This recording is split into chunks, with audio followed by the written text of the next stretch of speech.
Hello po, magandang araw po sa inyong lahat. Magandang hapon po. Magandang Biyernes ng hapon po sa makakasama ko po ngayon sa aking maiksing live stream, sa aking muting live stream. So, thank you po sa makakasama ko po ngayon. Alam ko pong busy po tayo ngayon pero sinamahan niyo po ako.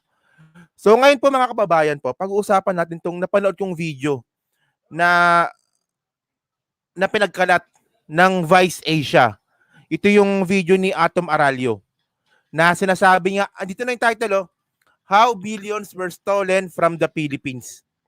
Nakalagay na yan dyan. Ayan po yung title ng video. Kung hindi niyo pa po ito napapanood at kayo po ay isang loyalista or supporter ng mga Marcoses, talagang maiinis kayo sa video na to ni Atom Araullo. So sasagutin po natin kasi sa title pa lang medyo sa title pa lang nakakainis na. How billions were stolen from the Philippines. Ayan.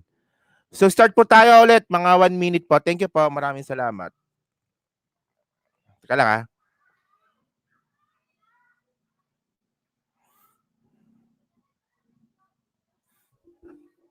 Ay matuto na ang Pilipino ay dilat at may prinsipyo. Pilipinas taken na sa pagbabago.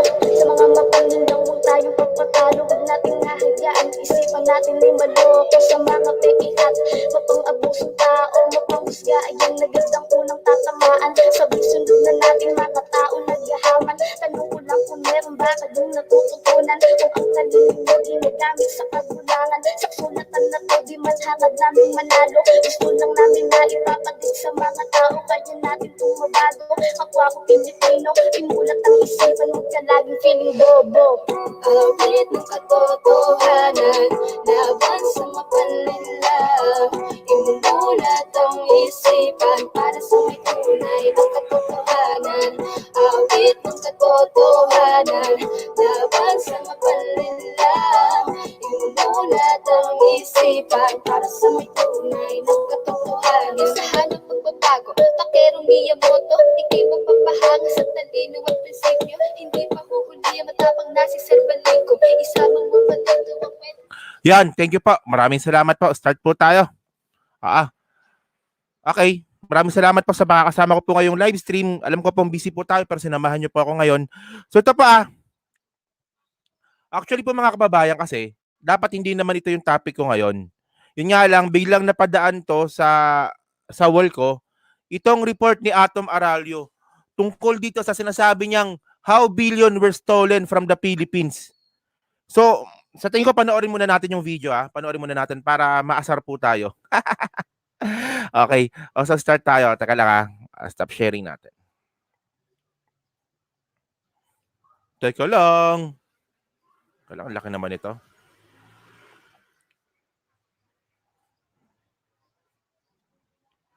Siya na, mainit. Ay, panoorin natin ha.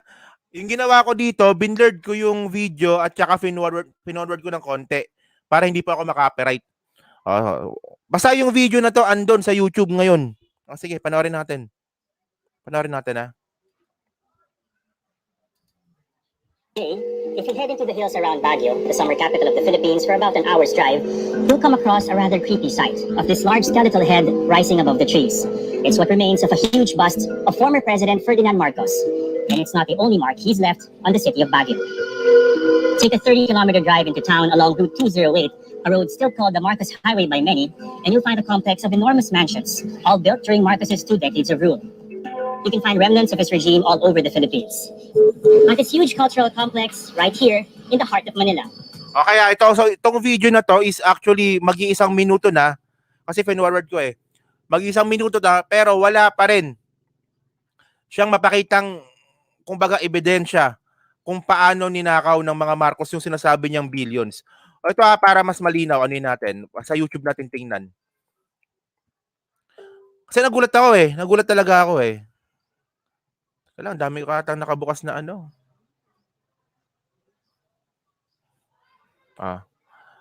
Hanapin natin na Vice.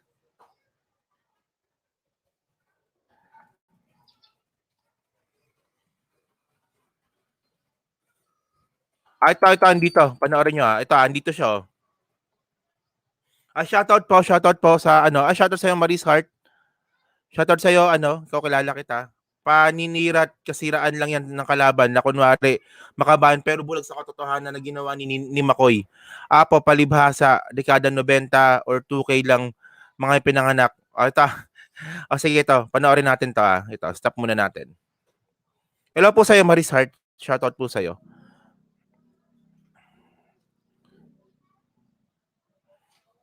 Ito yung video nyo. Ay, ilabas natin. Yan.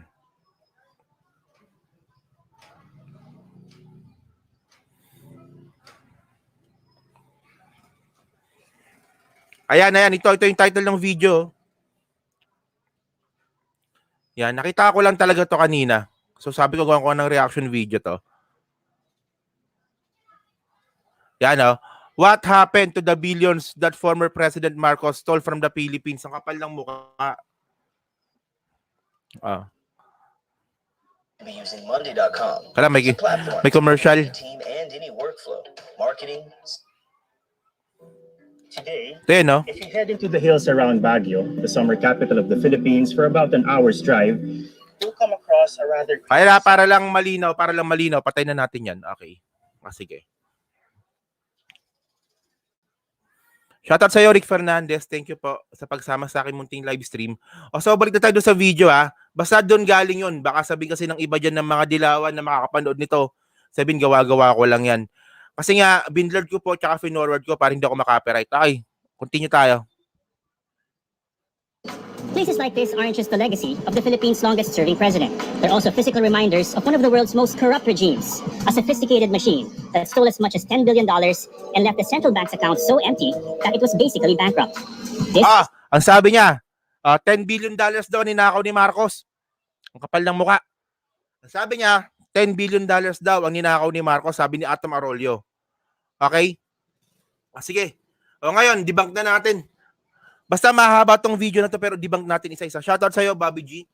Sige, debunk na natin.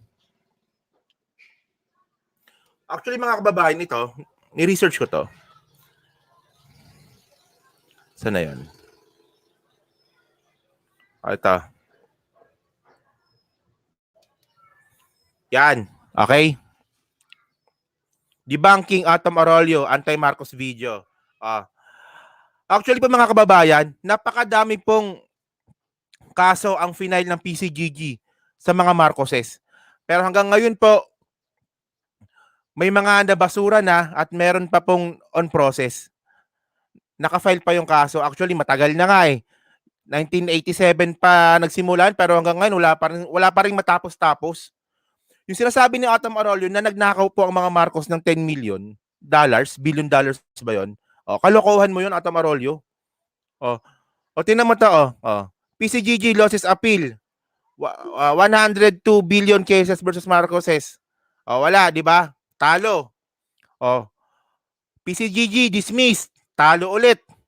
21 pending. Talo ulit.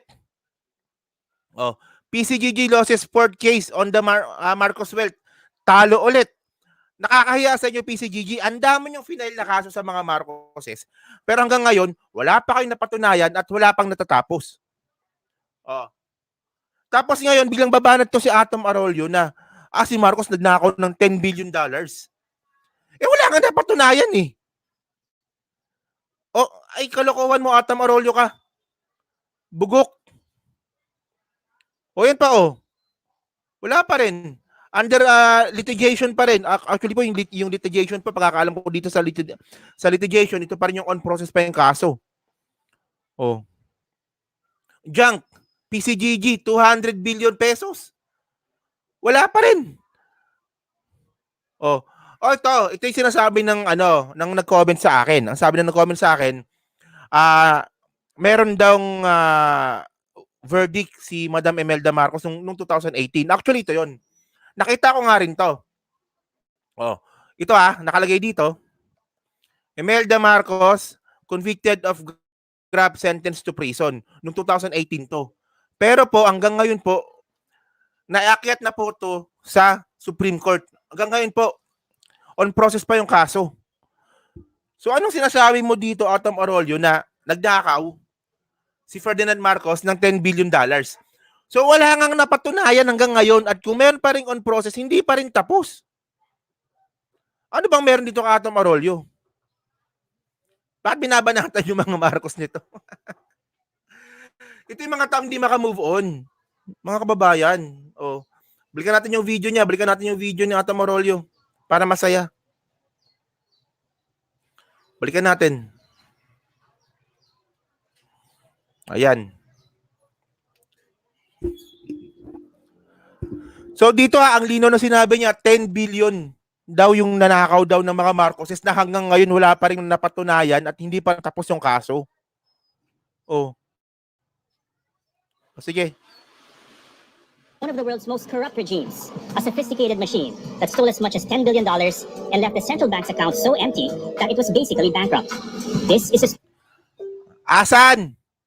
Asan yung ninakaw? Kapal ng muka. story of how former President Ferdinand Marcos became one of the richest and most corrupt men in Southeast Asia until it all came crashing down. This is the big steal. This is the big steal, sabi ng Atom Araullo. Kapal ng mukha mga kababayan, di ba? Sinabi niyang $10 billion daw yung ninakaw ng mga Marcoses na hanggang ngayon wala pa rin napatunayan at yung iba po, yung sinasabing na verdictan po si Imelda Marcos ay nasa Supreme Court pa po. Hindi pa po tapos. Actually, itong video na ito ni Atom Araullo, lumabas lang to nung last week lang. Last week lang. Kayo naman, hindi nyo naman pinasa sa akin. Napanood nyo na siguro to, hindi nyo naman pinasa sa akin. Sige, continue tayo ha.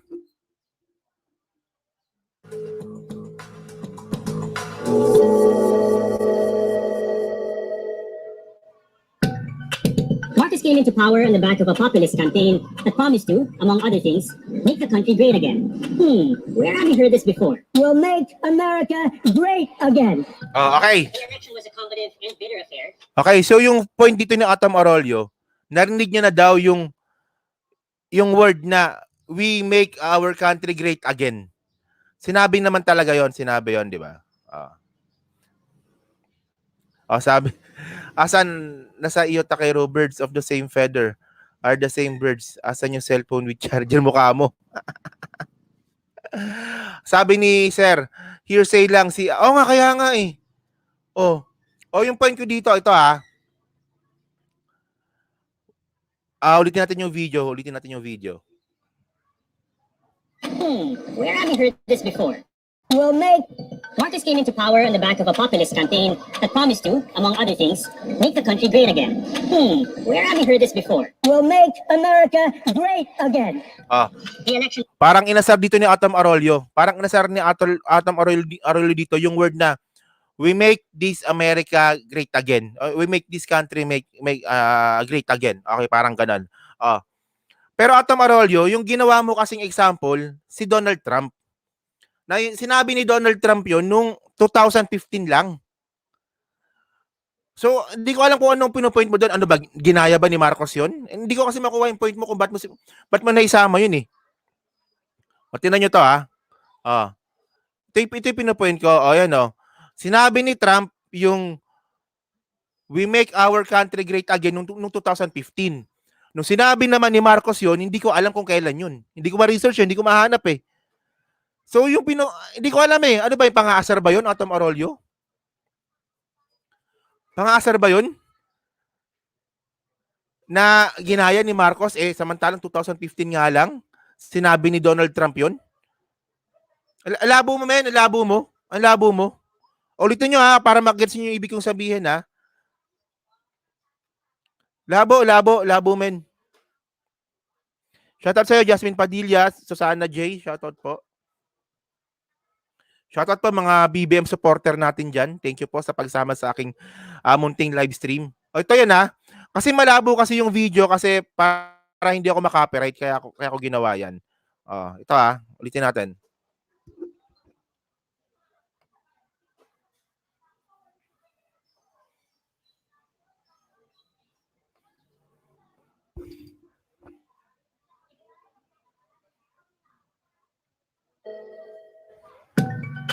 Marcos came into power on the back of a populist campaign that promised to, among other things, make the country great again.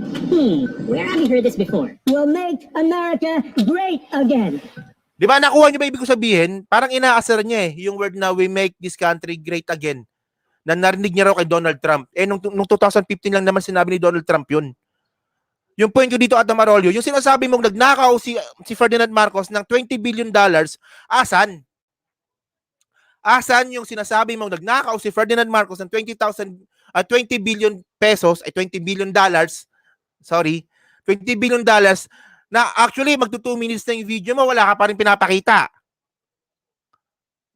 Oh. Hindi ko alam kung bakit pinayagan ng Vice Asia to eh. Yung ganitong klase mga report eh. Ang sarap ko to sa ni Atom Araullo. O sige, continue tayo. The election was a combative and bitter affair that ended with his rival, former President Diosdado Macapagal, calling Marcos a murderer, as well as a thief, a swindler, a forger, and a threat to the country. You see, by 1965, young Marcos had already been tried and convicted for the murder of a political rival of his father, a small-scale strongman in his own right. Okay, ulitin natin. Intindihin natin maigi yung sinasabi ng Atom Araullo dito Intindihin natin maigi Sige, sige. Will make America great again. The election was a combative and bitter affair that ended with his rival, former President Diosdado Macapagal, calling Marcos a murderer, as well as a thief, a swindler, a forger, and a threat to the country. You see, by 1965, young Marcos had already been tried and convicted for the murder of a political rival of his father. Actually, ito mga kababayan, mukhang tanga po si Atom Araullo dito. Mukhang tanga siya dito. Ginagawa niya ng issue yung pagbabatuhan nung dalawang political leaders na si Diosdado Macapagal at saka si Ferdinand Marcos nung election nung 1965.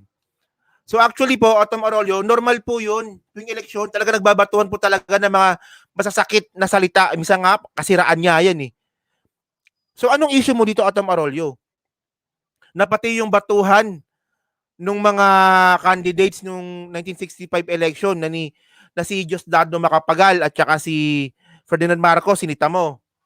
So ang point dito, Atom Araullo, nasaan pa rin yung $10 billion na sinasabi mong ninakaw ni Marcos?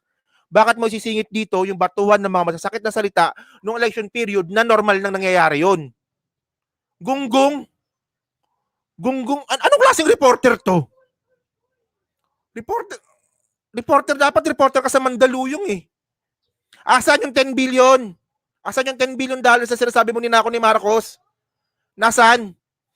Kung ano sinasabi mo, pati yung pagbabatuhan ng mga masasakit na salita, pati mga propaganda noong 1965, sinasama mo dyan. Samantalang yung title ng video mo is, nagnakaw si Ferdinand Marcos ng pera. So, asan? Okay, ewan ko, ang gulo mo. Oh, next. A small-scale strongman in his own right. He later overturned this conviction on appeal and then painted himself as a war hero. But not just any war hero, just the Philippines' most decorated war hero. A former World War II soldier who claimed to have received every single award and medal that was available at the time. In hindsight, all of this, the allegations of theft, the murder, the false claims of grandeur, seem like stark warning signs. But hindsight is 2020, and by 1965, Marcos was already in it for the long haul. He established close links to the military, declared martial law in 1972, was accused of countless... Ay, magti 3 minutes na yung video mo. Asan yung ninakaw na $10 billion? Nasaan? Actually, sinasabi mo na yung Atom Araullo, part na ng history yan, na si Marcos ay naging presidente, pati pamamalakad niya. So, nasaan yung $10 billion na sinasabi mong ninakaw? Nasaan? Labo. Human rights abuses, and began to siphon money out of state coffers while enriching his friends and allies. And he did all of this while he and his wife, First Lady Imelda Marcos, flaunted their wealth and hung out with some of the richest, most powerful, and fashionable people of the day. Asan yung ninakaw? Asan yung ninakaw? Gago. The couple had the houses, the jewels, and a collection of shoes that remains a thing of legend to this day. Actually, mga kababayan, hindi ko talaga magets eh. Anong problema dun sa maraming sapatos? Hindi ko talaga makuha yung point dun. Na syempre, naging presidente ka ng more than 20 years, naging first lady ka ng more than 20 years, may collection ka ng sapatos. So, anong issue dun? Samantalang, ang daming nangongolekta ng sapatos. Si Atty. Aboy nga, ang daming sapatos eh. Si Atty. Aboy, nakakilala natin yung kaibigan natin sa UTW, ang daming sapatos nun. O samantalang abogado yon, ito first lady to ng Pilipinas. Anong problema sa sapatos? Sapatusin kita dyan eh. Hindi mga babae, hindi ko makuha eh. Kung anong ibig sabihin ng mga sapatos eh. Totoo lang. Pati yung sapatos ini-issue nyo. Ito nga, yung isang vlogger, si Bungo TV nga, ang daming laruan. O, collection yan eh. Ay nako. Masyado nyo ina-exploit yung sapatos na yan. Sige, continue.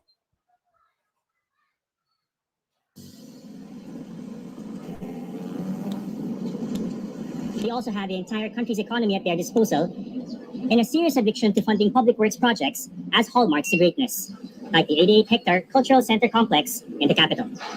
Here's a gruesome story. So, anong problema doon sa CCP? Anong problema doon? Construction yan. Ano yan eh?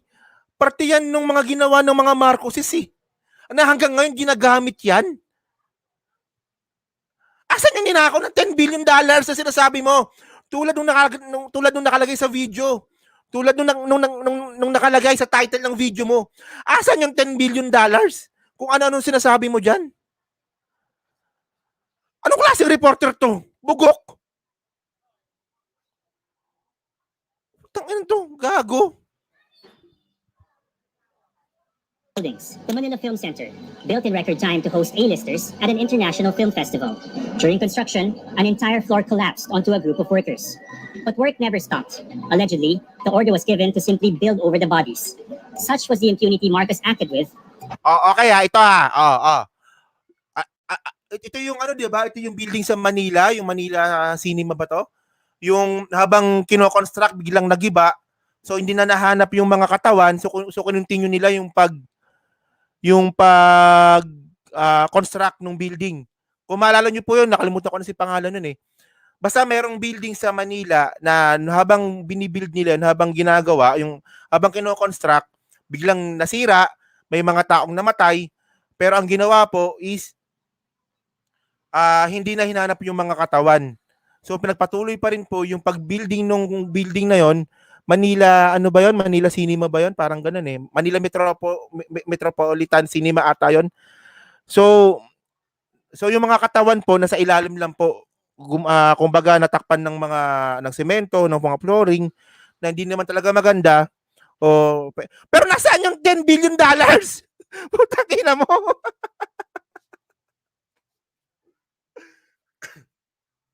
Ang title ng video mo is $10 billion ang ninakaw ng mga Marcos.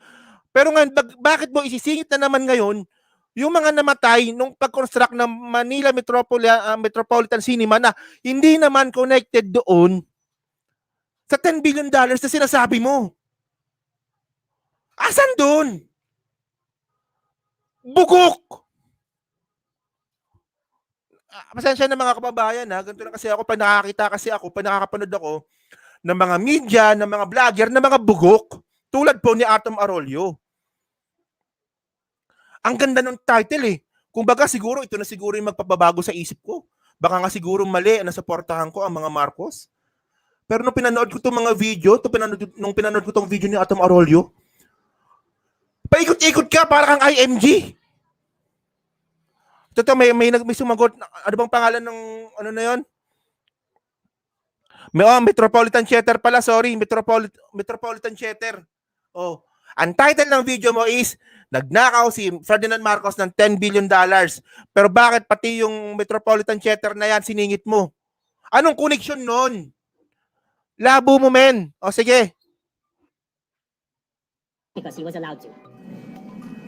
A few buildings in here have turned out to be complete white elephants, like the $25 million Manila Film Center that became a venue for screening raunchy films in the 80s. The $37 million Coconut Palace, built for the Pope's visit, but was chastised for being too opulent by the pontiff himself.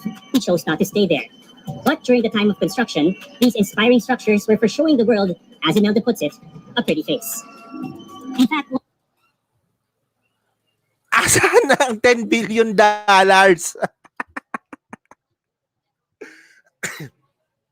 Ibang issue yung sinasabi mo.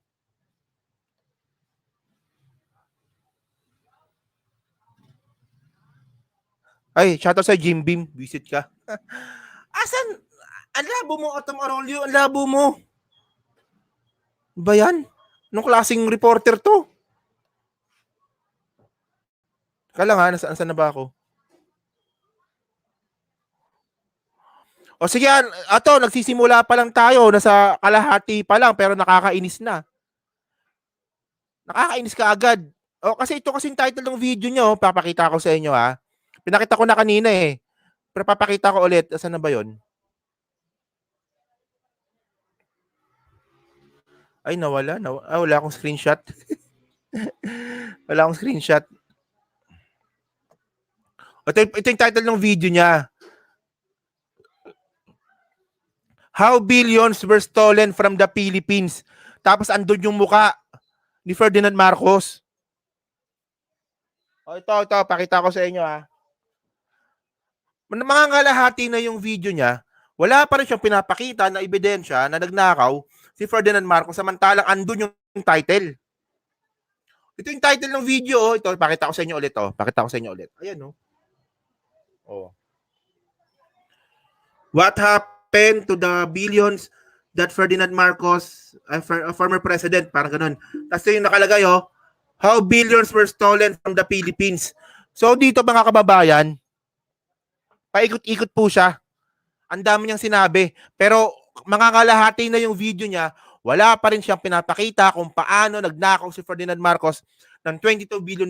Samantalang pinakita ko na po kanina sa inyo na yung mga kaso ng PCGG is hanggang ngayon puro dismiss. Kung merong nahatulan, mga crony yun. Hindi at walang ebidensya na nagtuturo na rekta kay Ferdinand Marcos at saka kay Imelda Marcos. So, nasaan? Labo. Nasaan yung $10 billion?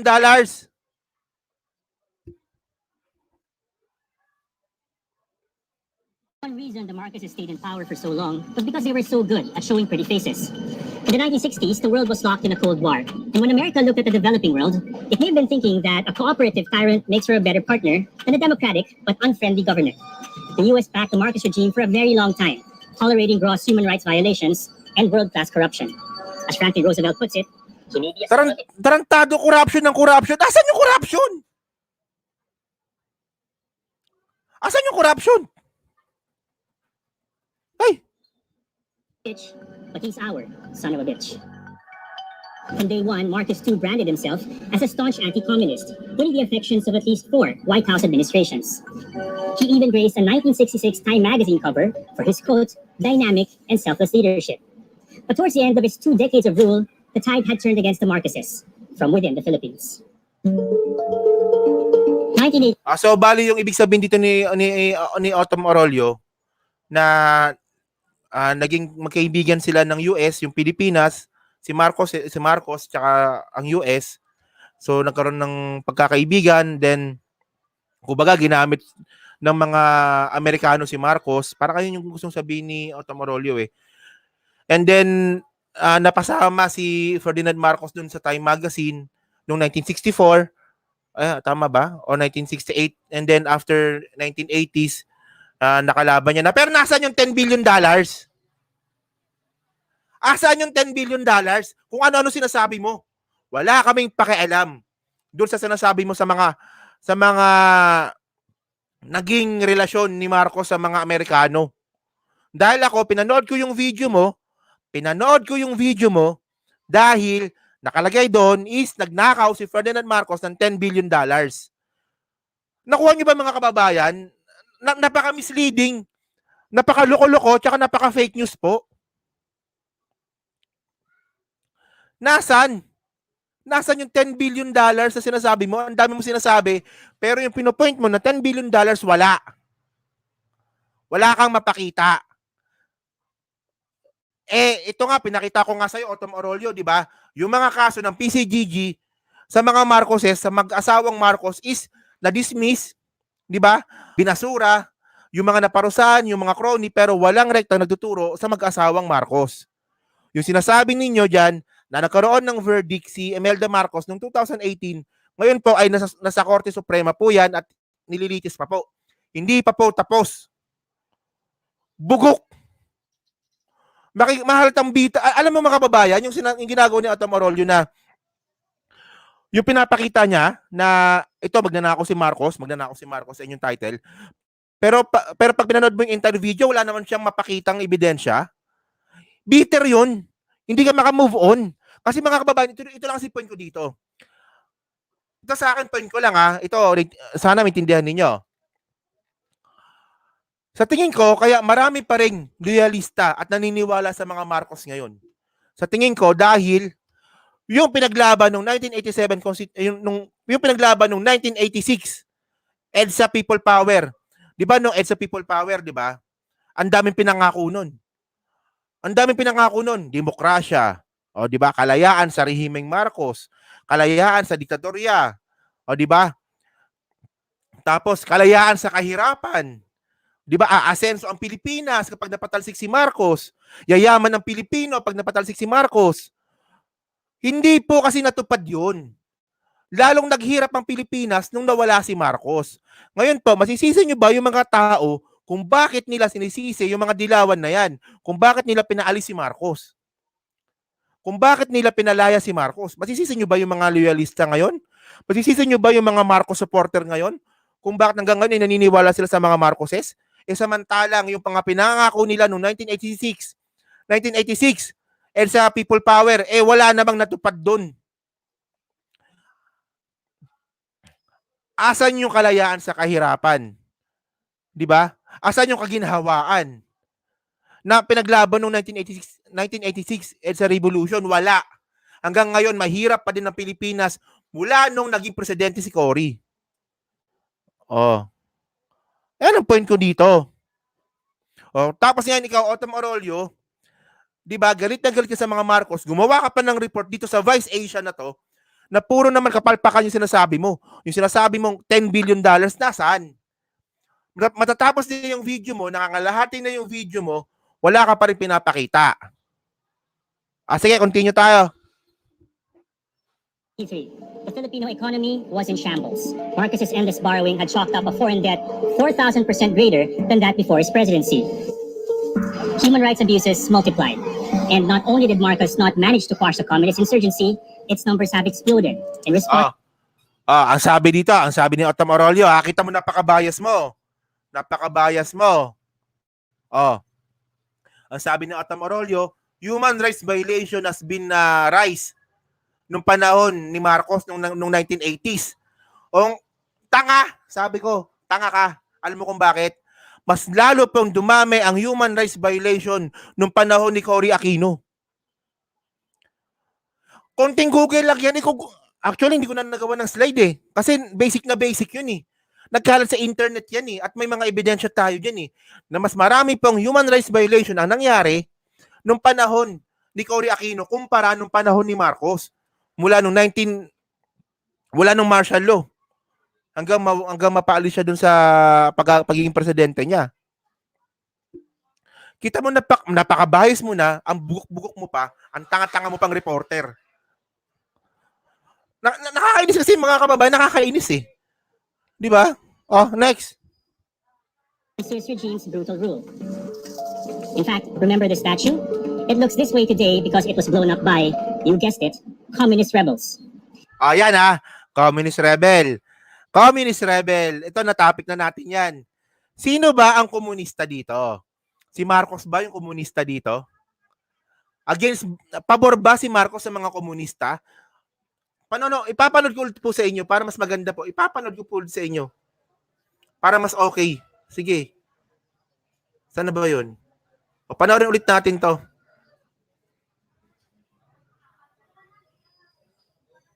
I've said in many of my writings that the National Democrat allow every voice. Ito, panoorin ulit natin. Di ba, hindi ko alam kung bakit natutuwa si Atom Araullo dun na nasira yung mukha ni Marcos, yung malaking statwa ng mukha ni Marcos, sinira doon ng mga communist rebel. Sino ba yung communist rebel? Ito yun, ito siya. Panoorin ulit natin, And every idea to ventilate their views in the public market. We should legalize the Communist Party of the Philippines and give them exactly the same forum to expound on their ideas. Ayan. Ayan. Si Ninoy Aquino po ang may kasalanan kung bakit nagkalat ang komunista ngayon. At pagkatapos po, ginawa pa pong legal ni Cory Aquino noong 1987 Constitution niya. Action. And look. Son of a bitch, but he's our. Labo ng report. Kasi ngayon ko lang po kasi nalaman, na anti-Marcos pala si Otto Araullo. Sabi ni Sir Marilo Luis, human rights violation during puppet fake Cory. Aquino term were worse than the great. Yan nga po yung point natin dito.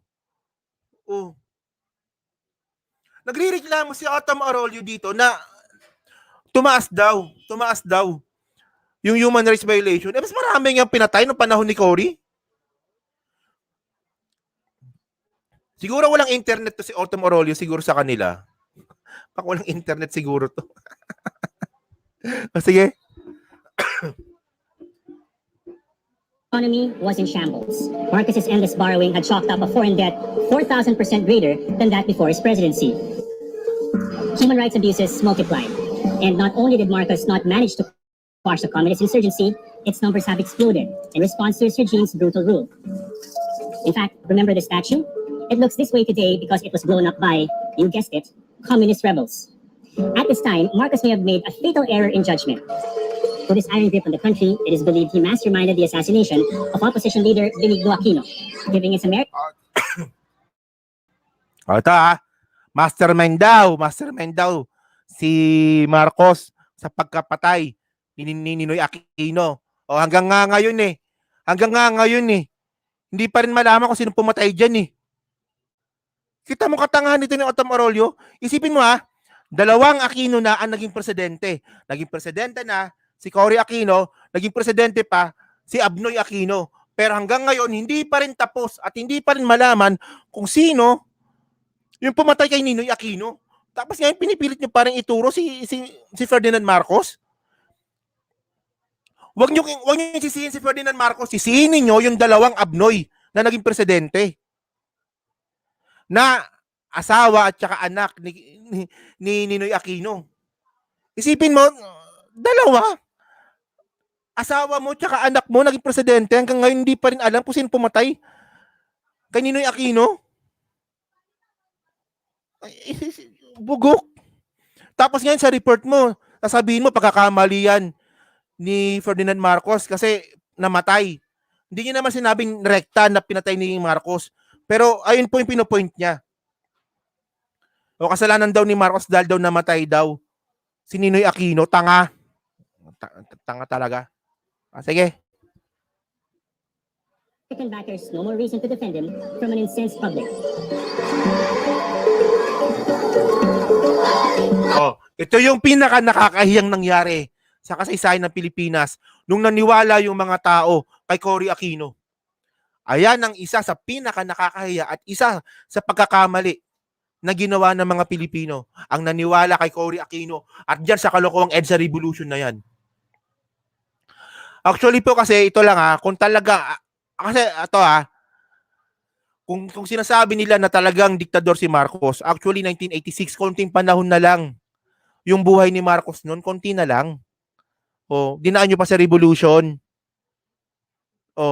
Actually, yung mga panahon na yon, pagkakaalam ko, pagkatapos ng nuclear power plant na yan, ready to step down na si Ferdinand Marcos noon. Yun nga lang, hindi kayo makapaghintay. Visit na to. Ito itong video na to, ito yung yung nilusob ng mga tao, yung Malacanang. Actually, nakakahiya itong ginawa ninyo. Ito lang po kasi mga kababayan, kung ano man ang nangyayaring kabulukan sa Pilipinas sa panahon ngayon, kung ano man ang nangyayaring kabulukan sa Pilipinas sa kasalukuyan, ito po ay epekto lang ng mga pagkakamali natin ng nakaraan. So hindi naman kasi magkakaganito ang Pilipinas kung hindi tayo nagkamali sa mga desisyon natin nung nakaraan. So dapat po itama po natin ito. Kaya nga po next year Bongbong Marcos for president. Siningit ko lang. Sige. Ferdinand Marcos fell to popular revolt.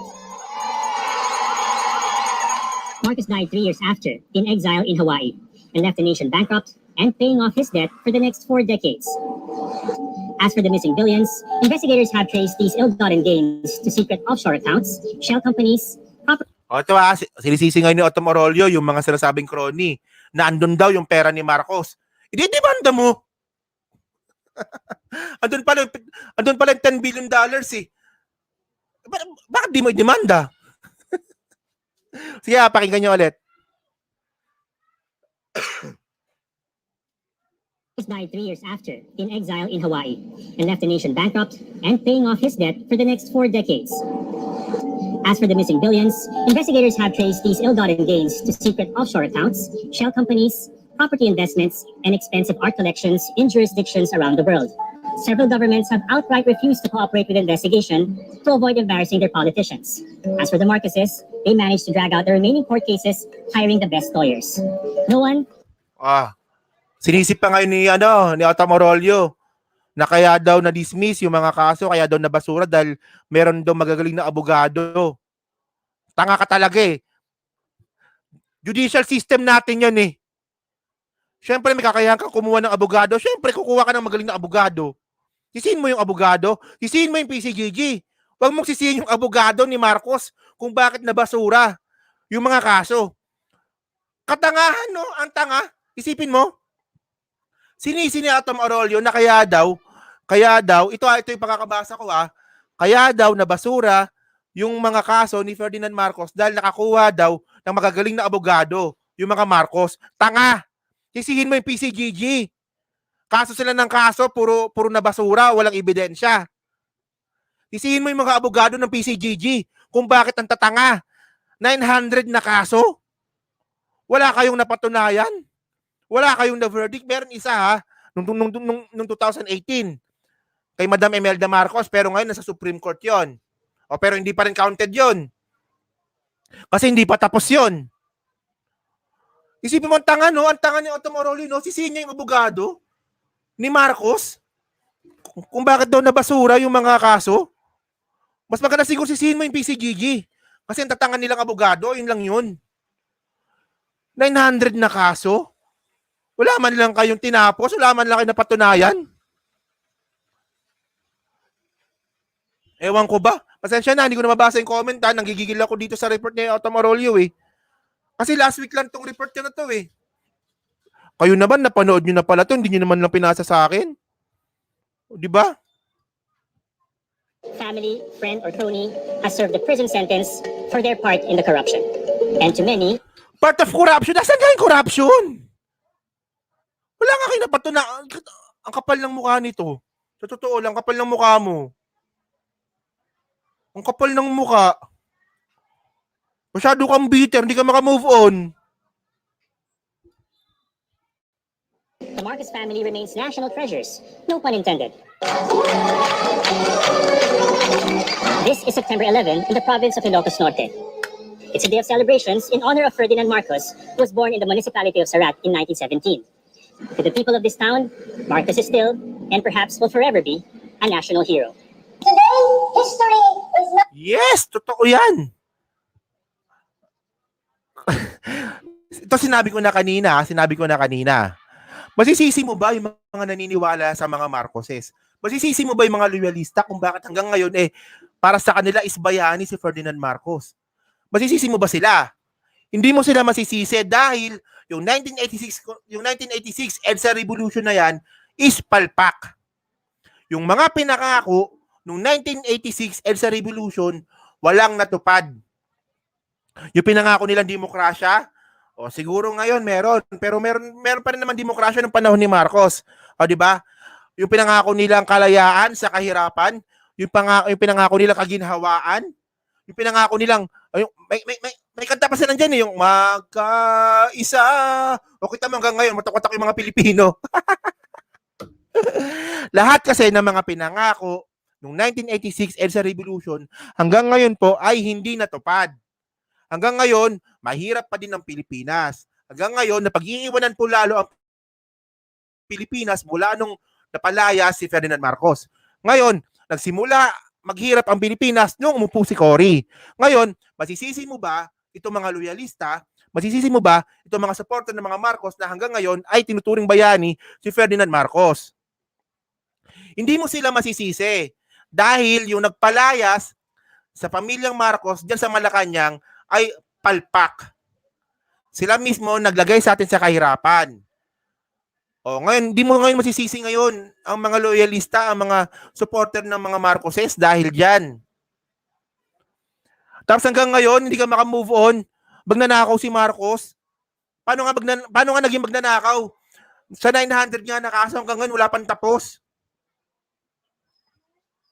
Ewan ko ba? Kasi itong PCGG po mga kababayan, sila rin po ang mga namili. Sila yung namili ng kaso eh. O ito, pwede to. Ikaso natin to sa mga Marcoses. O umabot na ng 900. O mula noong 1987. Ngayon 2021 na wala pa rin napatunayan. Ay nako. O sige. Next. Indeed, with Ferdinand Marcos. And his children are eager to reap the benefits of this popularity. His son, Bongbong Marcos, ran for vice president in 2016 on the promise to revive a golden age of peace and progress. I am a beneficiary of the good work that was done in my family. Yes! BBM next year. 2022 BBM po mga kababayan. Paulit-ulit po sinasabi sa mga live stream ko na tayong mga taga-suporta ni BBM is karapatan natin at responsibilidad natin na isigaw sa social media hanggang mamaos tayo na kailangan niya ng tumakbo next year sa pagka-presidente. Ito po ang isa sa mga dahilan din kung bakit gusto ko maging presidente si BBM. Gusto ko, pag nakaupo na si BBM sa pagiging presidente niya, itama niya ang history ng Pilipinas pagdating dyan sa martial law at saka dyan sa 1986 and sa revolution na isang pagkakamali ng mga Pilipino. Ayan ang sana gawin ni BBM pag siya ay naging presidente. Ang itama niya ang history. Maging pabor man dito sa mga Marcos o hindi. Ang importante doon, maitama ang history. Tulad nga po na sinabi ko dati, ang gumagawa po ng history ang mga tao, ang gumagawa po ng history ay yung mga nananalo sa giyera. So nung giyera po na yon, nung 1986 at sa revolution, ang giyera po noon is Aquino versus Marcos. Nanalo po ang mga Aquino. O kaya sila gumawa ng history. Sila na sulat ng history. O kaya ngayon, pinasama nila ang mga Marcos. O buti na nga lang po mga kababayan, ngayon may internet na. O kung hindi dahil sa mga internet na yan, hanggang ngayon naniniwala pa rin tayo na masama si Marcos, Santa si Cory, rockstar si Noynoy Aquino, at saka bayani. Bayani si Ninoy Aquino, at saka virgin si Chris Aquino. Ay, sorry. Hindi pala kasama yan. Bayan.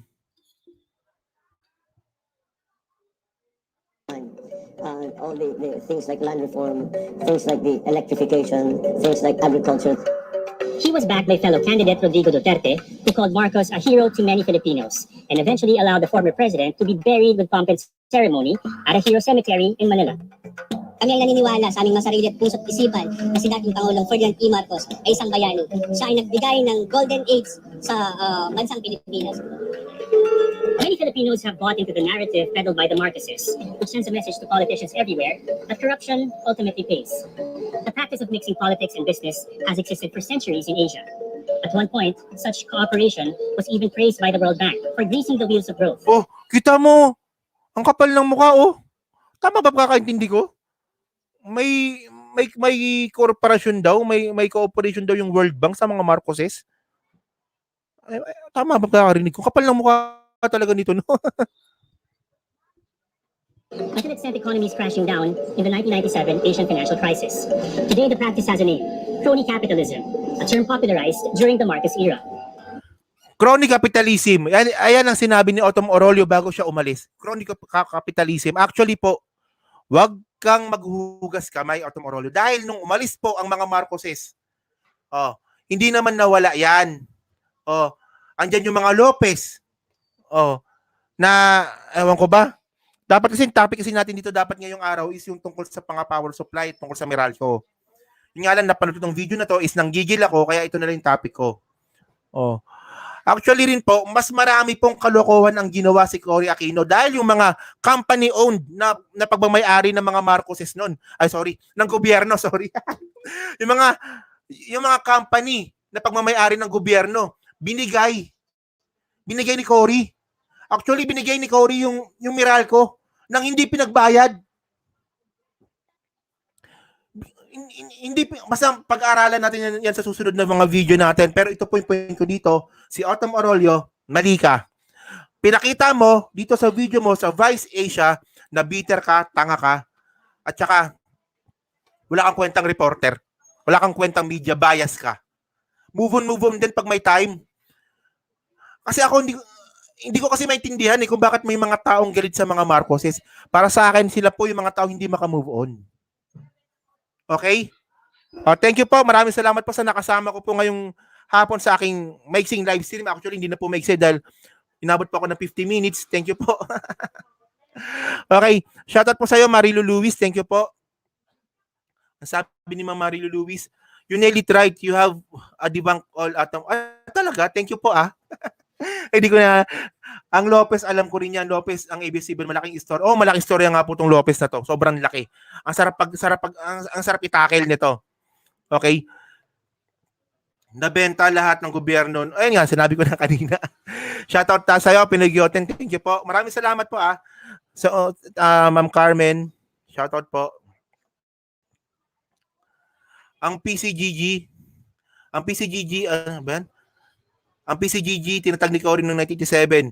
Kung kilala nyo si Andres Bautista na dating PCGG ay naging COMELEC. Talaga? Your comment, Marcos says having smart lawyer. You're right again. Thank you mga kababayan po, para lang po makatulong lang po sa channel po na to. So tawag nito? Paki-share lang po ng video. Yan lang po. So itong advocacy po natin na patakbuhin si Bongbong Marcos next year, hindi po ito matatapos hanggang October. Siyempre po, pagdating po ng October, doon po natin malalaman kung mag-file talaga ng candidacy si Bongbong Marcos. Siyempre kung hindi siya mag-file, pero sana mag-file sana mag-file. Kung hindi siya mag-file, so finish na ako sa topic na to. Pero kung mag-file siya ng candidacy for president next 2022 election, siyempre tuloy ang gera natin. Naka-ready tayong banatan ang mga vlogger or pati mga reporter na gagawa ng mga maling statement sa mga Marcoses. Okay po? Talaga, ngayon ko lang nalaman nanay ni Autumn ay rebelde. Talaga? Ngayon ko lang Opo, Nanay Carmen, sana po tumakbo na po siya. Kailangan na po nating i-reconsider si Bongbong Marcos na maging presidente po sa next election. Okay po. Sige po, maraming salamat po. Napahaba po yung video. Nakakainis to si Autumn Araullo Nakakainis Sige po, maraming salamat. Bye-bye. Thank you po.